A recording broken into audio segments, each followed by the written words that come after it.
Bayan ng Kuya Ed muli, no?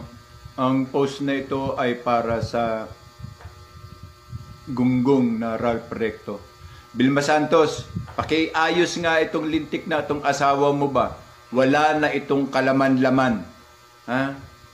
Ini-inform lang na kung ano ang dapat gawin dahil para ibalik ang serbisyo ng PhilHealth sa taong bayan. Aba, putang na, nagyabang pa, Vilma. Darna, nagyabang pa ang putang ina.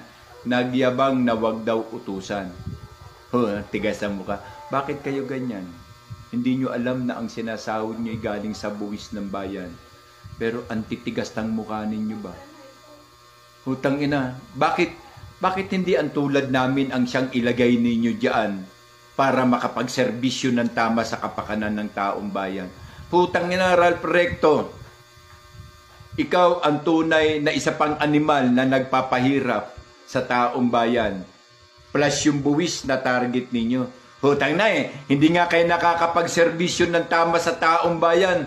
Yung need ng taong bayan, hindi nyo nga naibibigay.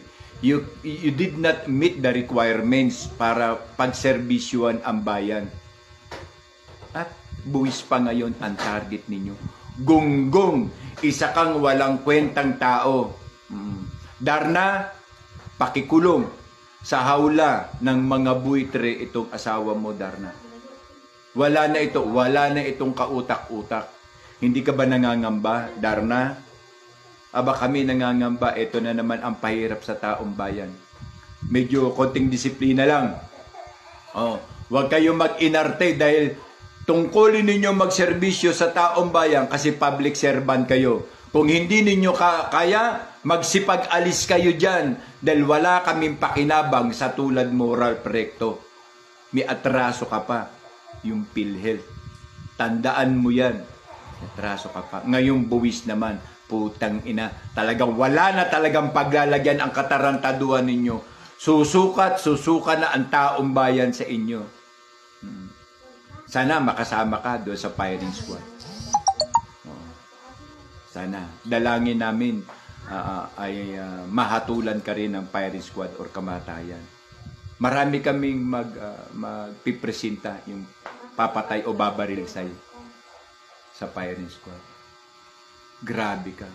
Wala kang kwentang tao, Ralph Recto. Manang-mana ka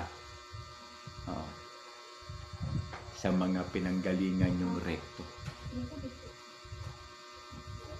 Wala kayong mga lapastangan.